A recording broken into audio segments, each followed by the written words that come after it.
শুভ সকাল বন্ধুরা, কেমন আছো সবাই? চলে এলাম নতুন একটা মিনি ব্লগ নিয়ে। কাল রাতে বৃষ্টির পর আজ উঠতে একটু দেরি হয়ে গেছে। রাতে ঘুমটা দারুণ হয়েছিল, উঠতে ইচ্ছাই করছিল না, কিন্তু উঠতেই হবে।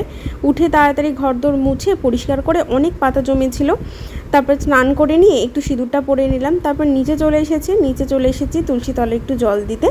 তারপর রান্না বসাতে হবে, ও আবার দোকানে যাবে। আজকে ভোলা মাছের ঝাল, ভাত, ডাল ওকে করে দেবো। ভোলা মাছটা এখানে ভেজেই নিয়েছি।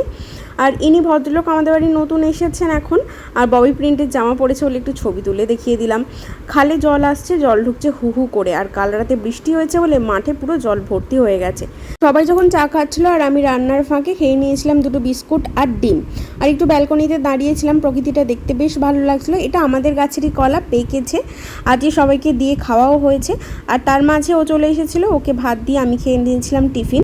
দীর্ঘদিন বৃষ্টি না হয় বেচারা পাখিদের অবস্থাও ভীষণ খারাপ হয়ে গেছে। চলো নেক্সট পার্ট দেখতে হলে চোখ রাখো আমার চ্যানেল।